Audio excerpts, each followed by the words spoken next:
ఏళ్ల తరబడి నిరీక్షణకి చరమగీతం పాడి 370 ఆర్టికల్ రద్దు, రామ మందిర నిర్మాణం చేసిన మోదీ అని, మోదీ హయాంలో దేశం అన్ని రంగాలలో అభివృద్ధి చెందింది అంటూ ఆర్మూర్ శాసనసభ్యులు రాకేష్ రెడ్డి అన్నారు. కేంద్రంలో నరేంద్ర మోదీ ప్రధానిగా ప్రమాణం చేసి 11 సంవత్సరాలు పూర్తి చేసుకున్న సందర్భంగా బీజేపీ జిల్లా కార్యాలయం ఆవరణంలో మొక్కలు నాటడం జరిగింది. ఆర్మూర్ శాసనసభ్యులు రాకేష్ రెడ్డి మాట్లాడుతూ, అస్తవ్యస్తంగా ఉన్న భారతదేశాన్ని సస్యశ్యామల దేశంగా తీర్చిదిద్దుతున్న వ్యక్తి మన దేశ ప్రధాని నరేంద్ర మోదీ అని అన్నారు. 11 సంవత్సరాలుగా దేశాన్ని అన్ని రంగాల్లో ప్రధానమంత్రి నరేంద్ర మోదీ అభివృద్ధి పథంలో నడిపిస్తున్నారని పేర్కొన్నారు. ప్రస్తుతం అన్ని వర్గాల ప్రజల కేంద్ర ప్రభుత్వం అందించే సంక్షేమ పథకాలను అందుకుంటున్నామని అన్నారు. దేశ ప్రజలే తన కుటుంబ సభ్యులుగా ప్రధానమంత్రి నరేంద్ర మోదీ భావిస్తున్నారని అన్నారు. ఆర్టికల్ 370 రద్దు చేయడమే కాకుండా రామ జన్మ భూమిని నిర్మించాడని పేర్కొన్నారు. దేశంలోని అన్ని గ్రామాలకు 90% నిధులను మంజూరు చేసి రోడ్లను వేయడం జరిగిందన్నారు. నరేంద్ర మోదీ కాంగ్రెస్ ప్రభుత్వానికి చరమగీతం పాడి దేశాన్ని అన్ని రంగాలు అభివృద్ధి చేస్తున్నాడని పేర్కొన్నారు. విదేశాల్లో ఉన్న 22,000 మంది భారతీయులను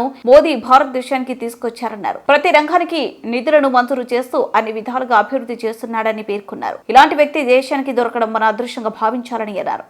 దేశం అంటే అణువణువున అభిమానం, దేశ ప్రజలే నా కుటుంబం అనుకున్న ఒక నాయకుడి నాయకత్వంలో మొదలైన పరిపాలన. ముఖ్యంగా ఈ దేశానికి వెన్నెముకైన రైతు,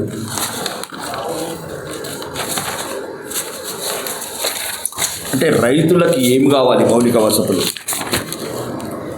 సుమారు ఈ దేశ బడ్జెట్ని కూడా 5 రెట్లు పెంచారు. 2014 కన్నా ముందు కన్నా ఇప్పుడు 11 కోట్ల మంది రైతులకు 3,70,000 కోట్లు కిసాన్ సమ్మాన్ నిధి కింద, మరియు ప్రధానమంత్రి ఫసల్ బీమా కింద 1,75,000 కోట్లు. అంటే ఈ దేశానికి వెన్నెముక రైతు అని. ఇంకా మిగతా గరీబ్ కళ్యాణ్ యోజన 81 కోట్ల మందికి సుమారు 65 నుంచి 70% ఈ దేశ జనాభా నాణ్యమైన ఆహార ధాన్యాలు, మరియు పేదవాళ్లకు సుమారు 5 కోట్ల ప్రధానమంత్రి ఆవాస్ యోజన కింద గృహాలు. అసలు తాగడానికే నీళ్లు లేని అంటే గ్రామీణ ప్రాంతాలలో 15 కోట్ల జల్ యోజన నల్ కనెక్షన్స్. ఇంకా మరుగుదొడ్లు, ఆడబిడ్డలు అడుగడుగున ఇబ్బందికరంగా ఈ దేశమంతా ఇబ్బంది, 12 కోట్ల ఆడబిడ్డలకు మరుగుదొడ్లు. అంటే ప్రధానంగా ఎటువంటి కావాలి గ్రామీణ ప్రాంతాలలో? ఒక సామాన్య కుటుంబంకి వచ్చిన ఒక ప్రధానమంత్రి ఏ రకంగా ఆలోచిస్తాడు దానికి నిదర్శనం. మరి ముఖ్యంగా రైతులకు కావాల్సిన 112 సాగునీటి ప్రాజెక్టు 93,000 కోట్లు. మరి చెప్పినాం కొన్ని, ఆర్టికల్ 370 రామ జన్మభూమి చెప్పినాం కొన్ని, చేసినాం ఎన్నో. అంటే ఈ దేశాన్ని సమూలంగా మార్చాలి. ఈ దేశ సంస్కృతి సాంప్రదాయాలు ఈ దేశాన్ని ప్రపంచంలో తలెత్తుకుంటట్టు చేసేటట్లు. ముఖ్యంగా మైనారిటీ సోదరిమణులకు ట్రిపుల్ తలాక్ రద్దు,